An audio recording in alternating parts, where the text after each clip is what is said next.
do processo de mudança, você precisa saber o que Deus já fez por nós.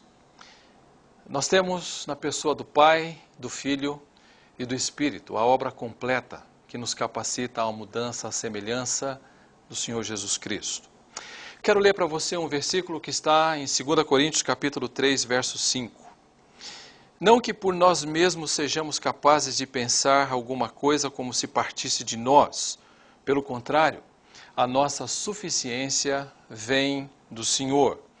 Eu queria que você soubesse que mudanças permanentes são possíveis.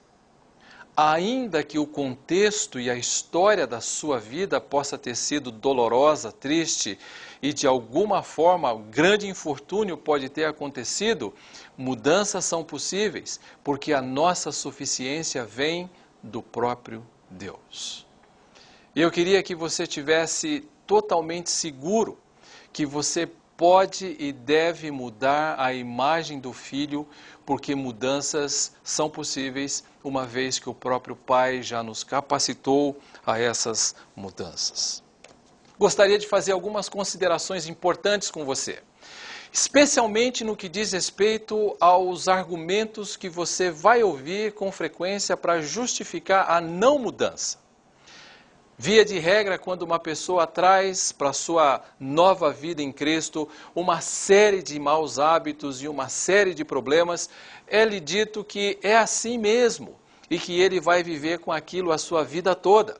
E eu queria dar esperança para você.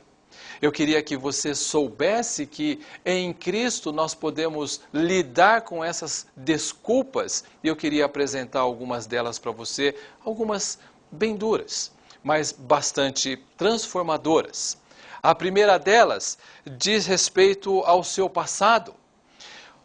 O texto diz: é impossível mudar o nosso passado, mas é possível mudar a minha resposta e o meu comportamento atual hoje. Eu não posso mudar nada do meu passado, mas eu posso mudar as escolhas que eu faço hoje. Eu não posso mudar a família que eu tive, eu não posso mudar o contexto em que eu vivi, mas eu posso mudar as escolhas que eu faço hoje na minha vida. E eu não sei o quanto você deve ter vivido e o quanto de sofrimento alcançou a sua vida, mas eu posso garantir que independente do que possa ter acontecido com você, ou quem sabe com essa pessoa que acabou de chegar ao conhecimento do Salvador e está na sua igreja desejando transformação à imagem do Filho, quanto de dor ele passou, eu queria que você soubesse que você pode lidar com o presente e não viver em função do seu passado. Uma pessoa que vive em função do seu passado é demasiadamente infeliz. Lembre-se que Deus soberanamente supervisionou o passado e que Ele, na sua soberania, cuidou de cada detalhe da sua vida, muitas vezes aqueles muito doloridos, até chegar aqui para que você não vivesse em função deles. A supervisão de Deus me diz que eu deveria viver daqui para frente, não olhando para o passado, mas olhando para o Filho.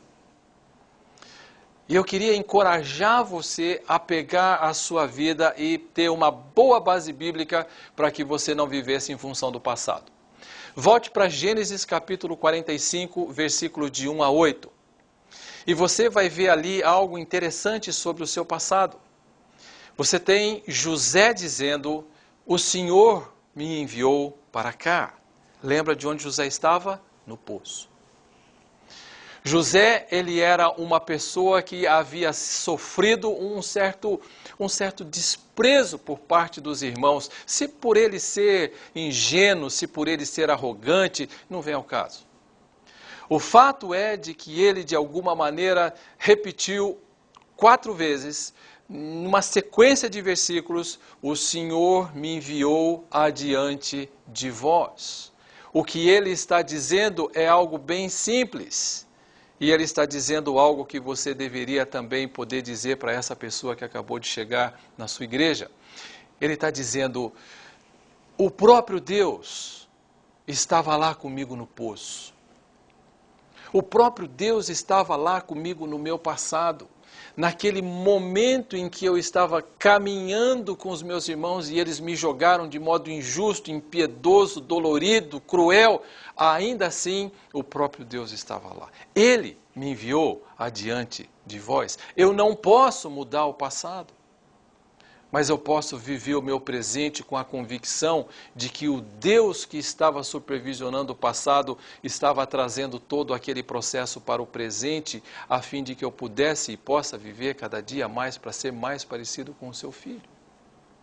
Quando você olhar para a dor do seu passado, você precisa lembrar de que em todo aquele processo o Senhor estava lá. E eu preciso lembrar de que em todo aquele processo o Senhor estava supervisionando a fim de que eu pudesse lidar com isso hoje de maneira acertada. Por isso, quando esse homem chegar e ele disser, eu fui criado numa família imoral, onde meu pai era imoral, minha irmã era imoral, os meus amigos eram imorais, eu queria que você dissesse para ele, você não precisa viver em função do seu passado. Repita exatamente o que está aqui para ele. E diga para ele exatamente isso que você está lendo aqui. Diga para ele, meu irmão, você não pode mudar o seu passado, mas você pode mudar as escolhas que você faz no presente. E isso é o que você deveria fazer na sua vida, e esse é o processo. Isso evita com que uma pessoa se dedique exclusivamente a ficar argumentando com o seu passado e justificando suas más escolhas a partir das influências que teve. Certamente você teve influências muito poderosas que ajudaram a formar o conjunto de escolhas que você faz hoje. São escolhas ou são influências importantes, mas lembre-se, são influências importantes, mas não e nunca determinantes. O que determina as suas escolhas bíblicas são a sua determinação de parecer ou não com o Senhor Jesus Cristo. Lembre-se disso. Não é o ambiente que determina quem você será, é o que você decide em Cristo ser. Nesse sentido, eu queria que você tivesse bastante consciência do fato de que o Senhor te trouxe até aqui com a sua carga e o seu contexto e a sua história, não simplesmente porque Ele se regozijava na sua dor, mas pelo fato de que Ele queria treinar você, porque todas as coisas cooperam de alguma maneira para levar você à imagem e semelhança do nosso Senhor Jesus Cristo. Entenda isso, é fundamental para a sua vida. É claro, é bastante decisivo. Você precisa entender que não pode viver em função do seu passado se você quiser ter uma vida frutífera e produtiva e cada vez mais parecida e semelhante com a do Senhor Jesus Cristo. Pense em maneiras como você pode enumerar o seu passado. Pense nas situações do seu passado e gaste talvez alguns minutos pensando em o que produziu dor em você. Gaste um pouco de tempo pensando talvez nas muitas justificativas que você fez para chegar até aqui. Ou, quem sabe, para manter o seu estilo e o seu padrão e o seu comportamento atual sem nenhum tipo de transformação.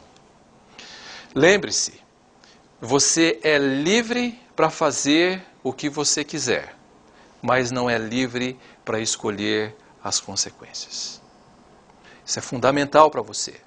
Você é livre para escolher qualquer caminho a seguir, mas lembre-se que você não pode escolher as consequências que virão dele. Portanto, quando você estiver pensando no seu futuro, escolha a semelhança com Cristo. Você é livre para fazer essa escolha, faça isso. Pense na sua história, pense na sua trajetória, pense na sua vida, pense na sua família, pense em todo o processo que trouxe você até aqui e entenda que, muito embora dolorido, muito embora desgostoso de muitas situações, ainda assim você tem a possibilidade, a oportunidade de hoje fazer escolhas agradáveis a Deus. Você não precisa viver em função do seu passado. Você não precisa viver fazendo escolhas baseadas naquelas histórias doloridas, doídas, tristes da sua vida. eu não preciso viver em função do meu passado, eu posso fazer escolhas piedosas no presente.